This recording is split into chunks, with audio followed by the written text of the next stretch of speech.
Let us open our Bible on Psalms 24, 3 hanggang 5. Praise the Lord.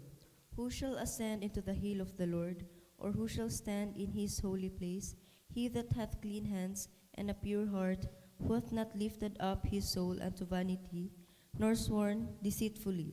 He shall receive the blessing from the Lord, and righteousness from the God of his salvation. Yes. Praise the Lord.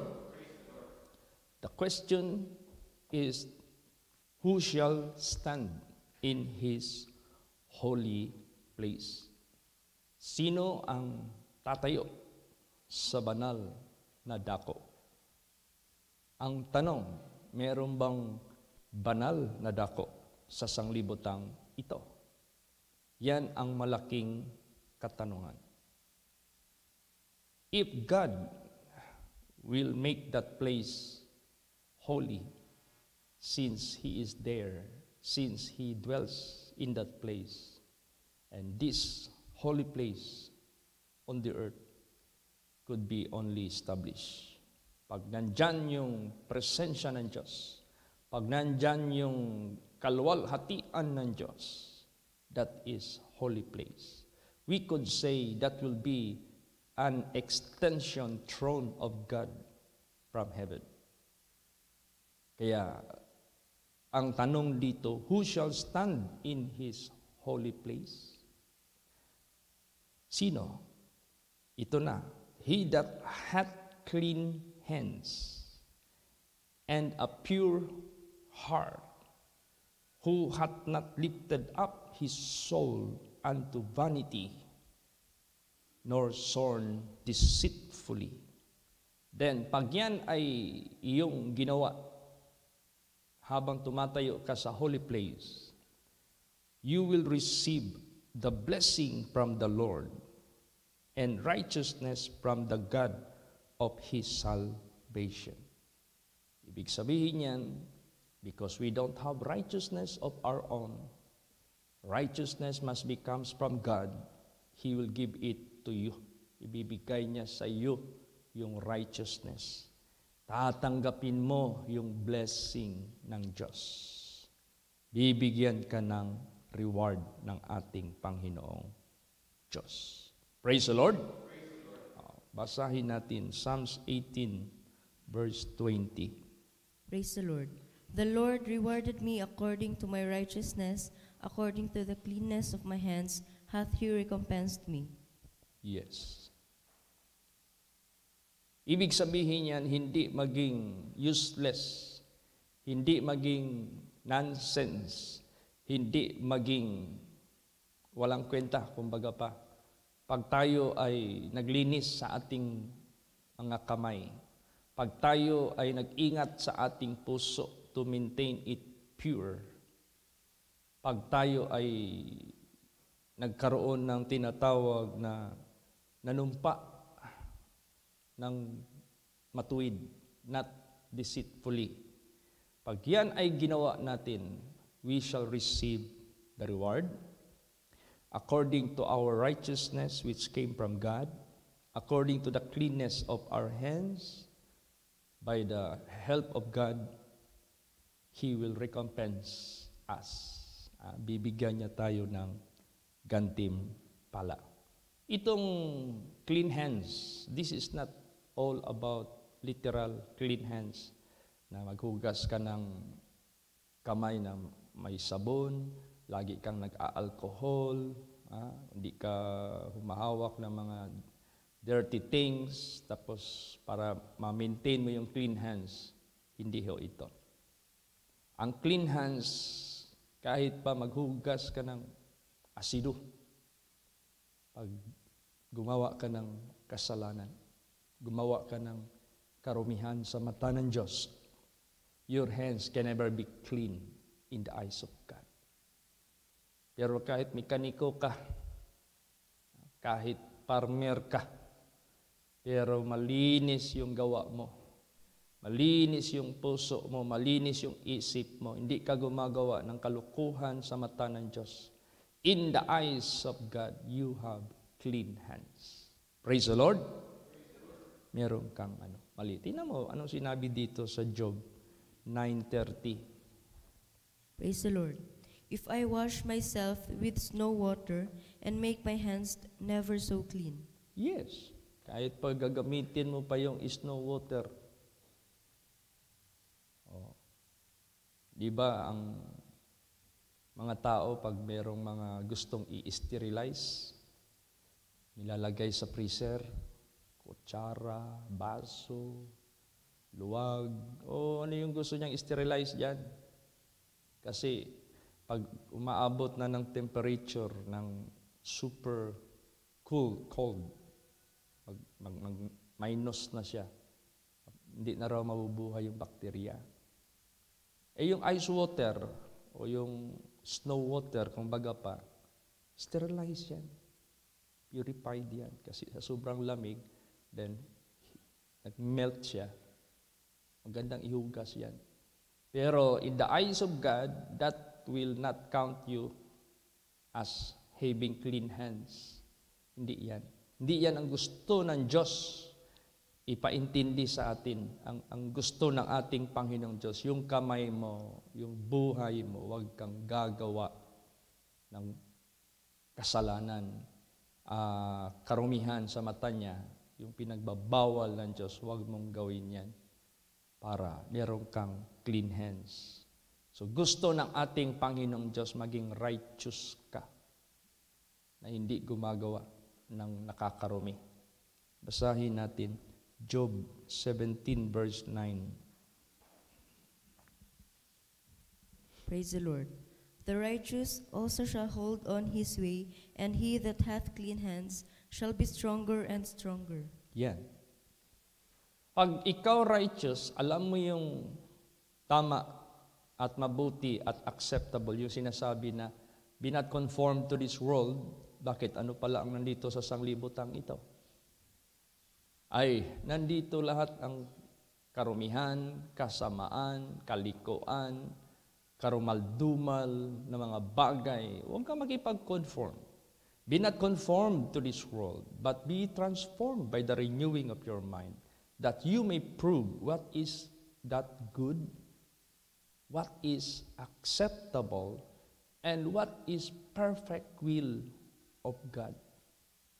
Yan yung intindihin mo, yan yung i-maintain mo sa buhay mo. What is good in the eyes of God, what is acceptable in the eyes of God, what is the perfect will in the eyes of God, yan ang ipagpatuloy mo. Pag ipagpatuloy mo yan, ano ang magiging spiritual status mo sa harapan ng Diyos? Basa. Job 19:7. Okay, nabasa na yan, no? Yan ang magiging status mo. The righteous shall hold on his way. Ibig sabihin yan, pag hold his way, di siya nagbabago. Tulad sa mga anak ng Diyos na naging example dito sa Bible. Tinukso sila ng mga tukso, sinubukan sila ng mga pagsubok. Hindi nagbago yung kanilang way sa mata ng Diyos. They stood. Pinapahinto sila mag-pray, they didn't stop. Pinapa-worship sila sa mga idols, they never bowed down nor worship idols. Tinutukso sila to commit fornication with a girl or a lady or a woman, hindi siya kumagat. So, they hold their way. So, anong mangyayari sa buhay mo? You will be stronger and stronger. You will be purer and purer. At dyan mo makikita, those children of God who stood in their righteousness na natutunan nila sa Panginoong Diyos, they were blessed by God. Makikita natin yung promosyon, makikita natin yung gawain na pinapagawa ng Diyos sa kanila, greater and greater and greater, palaki ng palaki, palaki ng palaki. See, once the Lord will trust you, you are so blessed.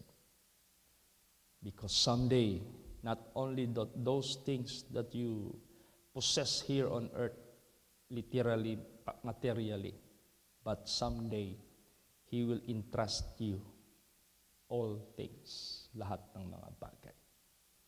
doon sa kanyang kaharian. Di ba?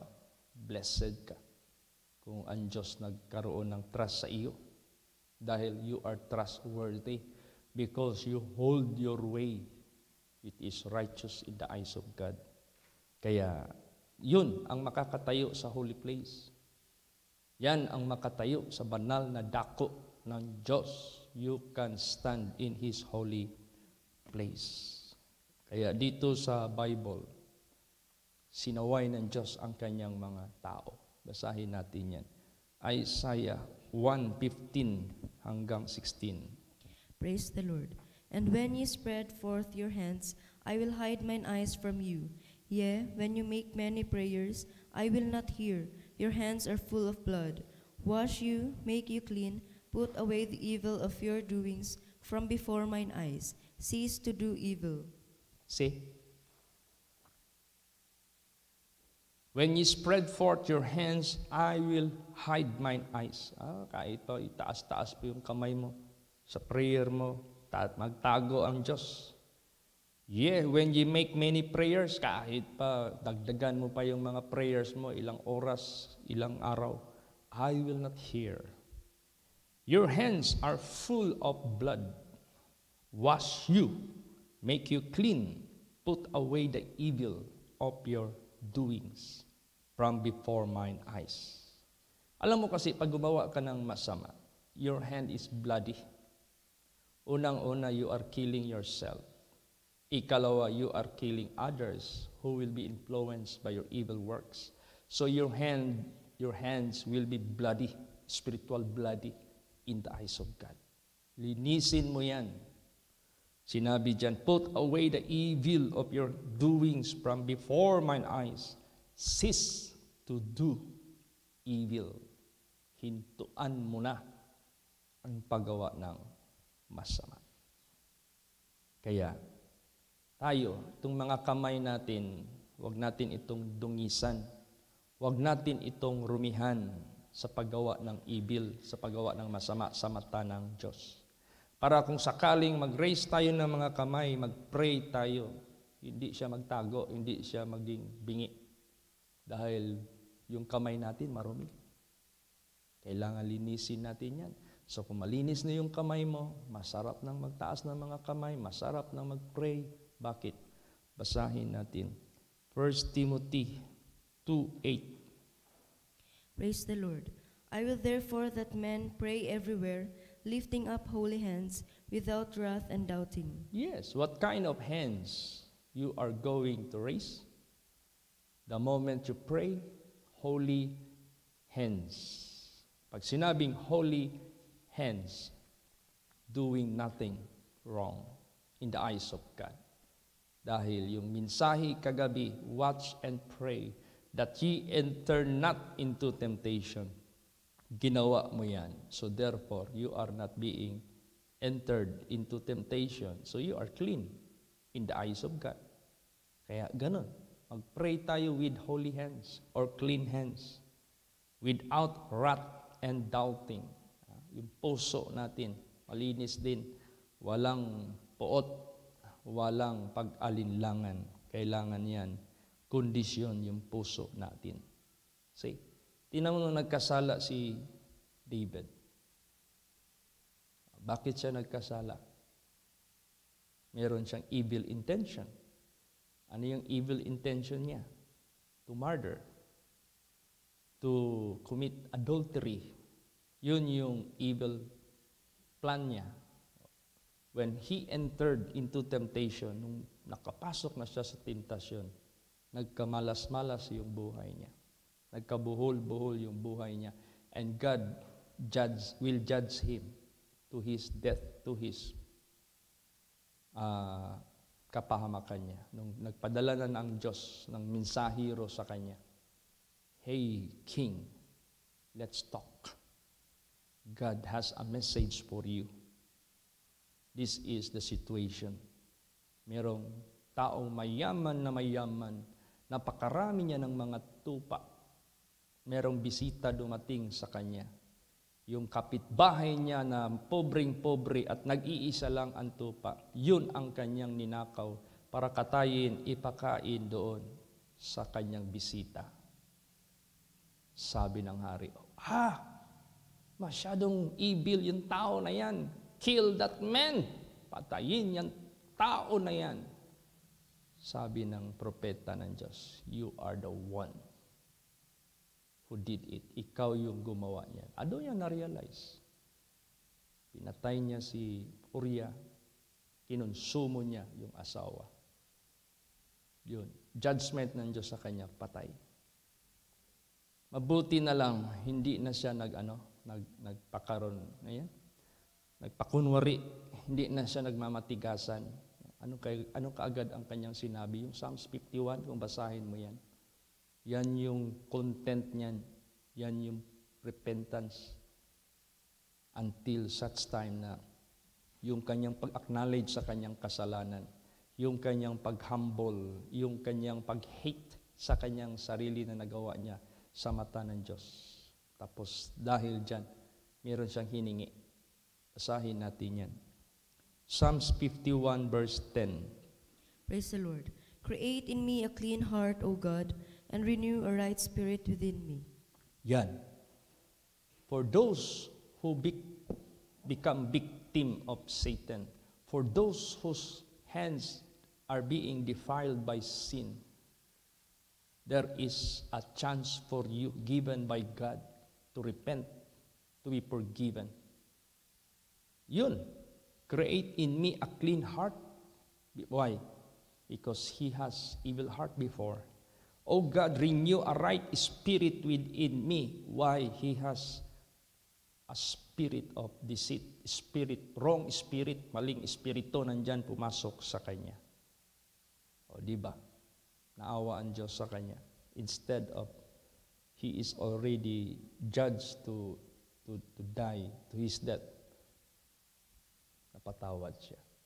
Kaya basahin mo yung last part sa buhay ni David.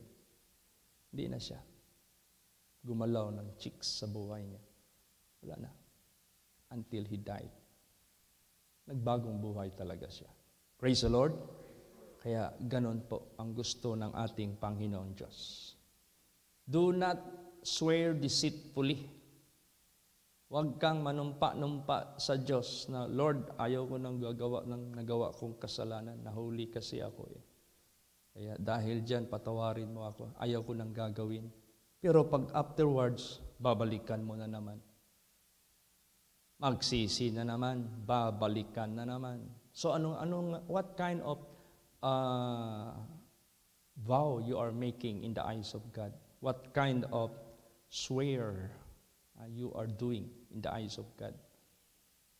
Dapat kung mag-swear ka, you do not change.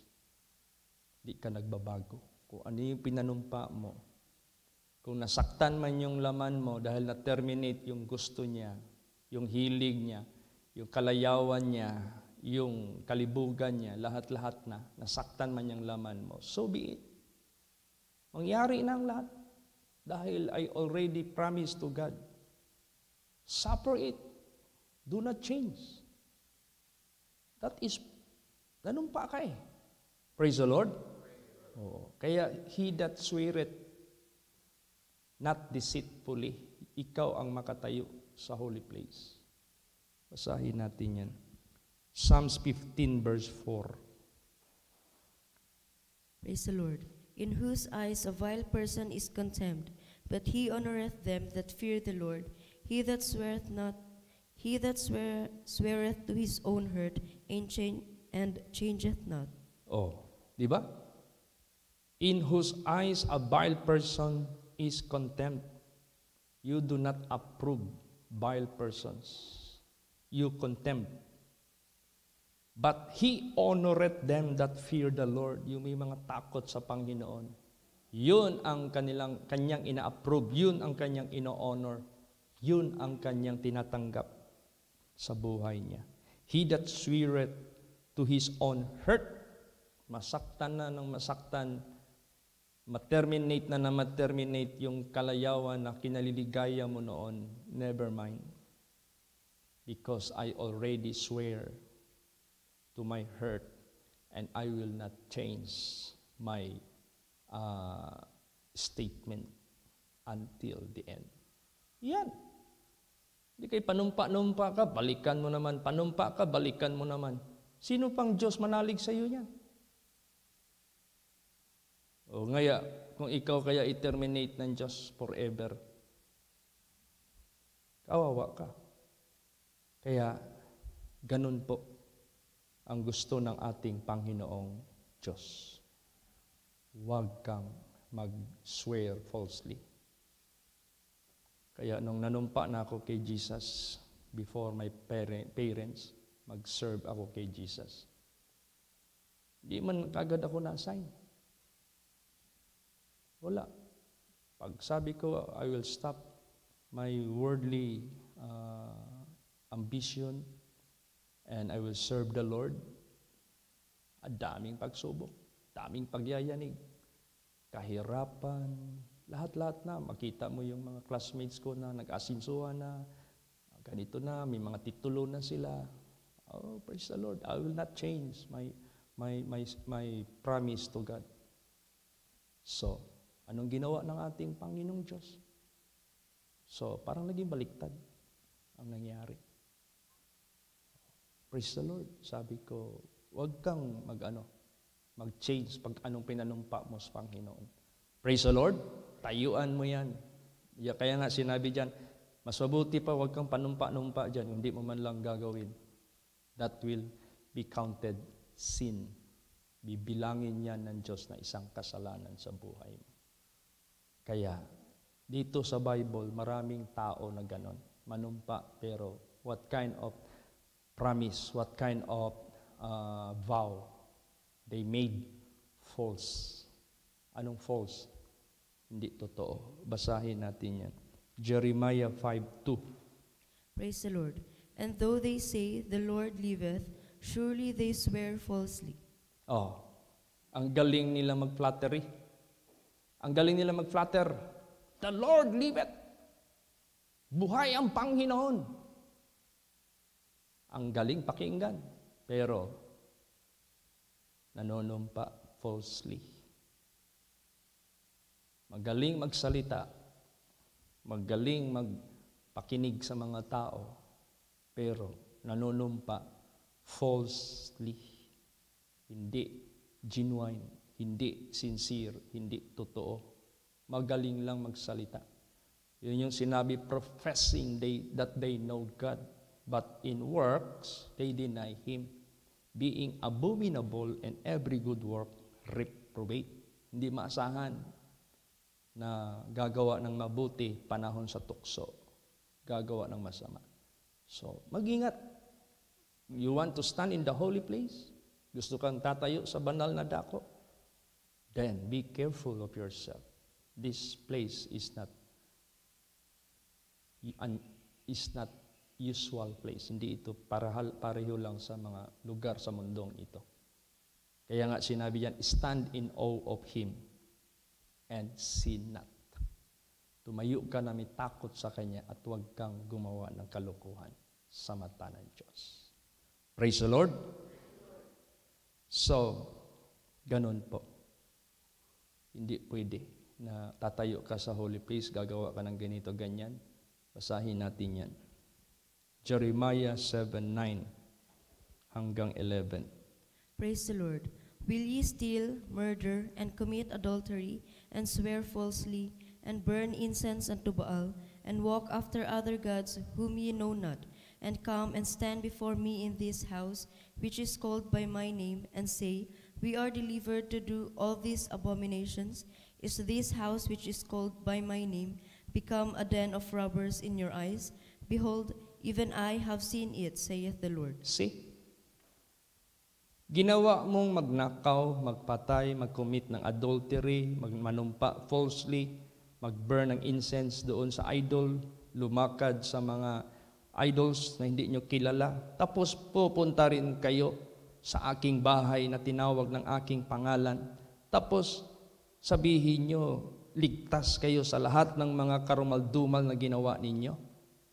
Itong bahay ko na tinawag sa aking pangalan, naging den of robbers in your eyes? Ginawa nyo ba itong bahay ng mga tulisan? Ginawa nyo ba itong bahay ng mga bandido?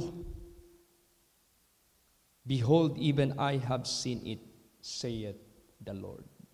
Do not ever do that. Huwag mo talagang gagawin yan. If you do that, as if you are igniting wrath from heaven. Tingnan mo si Uzzah, who touched holy thing. He was perished. Patay siya. Tingnan mo yung mga children of God who made a vow to offer their possession to be given to the Lord, but they lied. Nagsinungaling sila. They were slain. Tingnan mo si Eli, Hophni, and Phinehas. They misused the offering of God into their lustful characters, and Eli did not execute justice and judgment to his own sons. Pati siya napahamak. They were executed by God to their death. Sino pa? Look at the Ark of the Covenant when it was in the hand of the Philistines. When they look at it, they all perish because they are not worthy. Kaya, mag-ingat. Tapos, tatawa ka hanggang tainga yung bunganga mo because you do not believe what God is saying through the Holy Scripture. Tingnan natin kung nganga ka siguro doon sa impyerno, sa sobrang init doon. Ihinga ka doon ng apoy. Wala na. There is time and season for everything. Reward for the righteous, damnation to the wicked. Kaya therefore, ang Diyos na mismo nagsabi, I set before you two things, life and death. Life if you obey me, death if you disobey me. And God Himself recommending to all of us, choose life. Siya na yung nag-recommend. Piliin niyo yung buhay. Siya na yung nag-guide. Kaya ang tao, pag hindi pa niya pinili yung nirecommend ng Diyos, you can no longer blame God if something will happen to you, kung may mangyari sa buhay mo.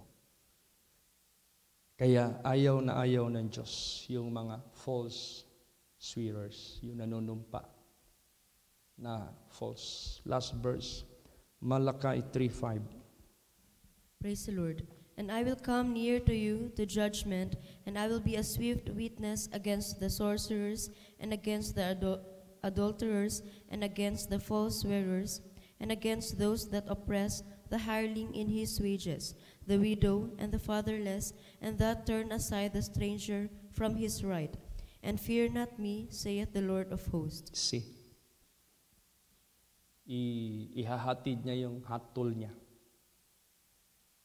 And against sa mga sorcerers, adulterers, against false swearers, yun na, isa na yan. Against those who oppress the hireling in his wages. Nagsiswildo ka ng iyong laki-laki ng kinikita mo, tapos ang siniswildo mo sa iyong mga trabahante, halos hindi na makakain, halos wala ng pangbili ng damit, kahit ipunin pa yung isang buwan na swildo nila. Naku, may balance pang utang, hindi ka na naawa, hindi nakareach sa minimum wage ang binibigay mo, na may income ka naman. And against those oppress the hireling in his wages, the widow and the fatherless, and that turn aside the stranger from his right. And fear not me, saith the Lord of hosts. Yan yung hahatulan ng Diyos. Kaya, to avoid the judgment for your condemnation or damnation, stand in the holy place. If you want to stand in the holy place, you must have a clean heart. You must have a clean hands. You must have sworn, not deceitfully. Praise the Lord. Kaya to God be the glory. Lagi tayong pinapalalahanan ng Diyos so that you do not play like a fool in the eyes of God. Hindi ka nagbahay-bahayan, hindi ka naglaro-laro lang dito. That will be your hurt. Kakapahamak mo yan pag gagawin mo yan. Kaya be serious and be sincere to your God. Because holy place where God dwell. Nandito ang ating Panginoong Diyos. Praise the Lord. Magsitayo po ang lahat.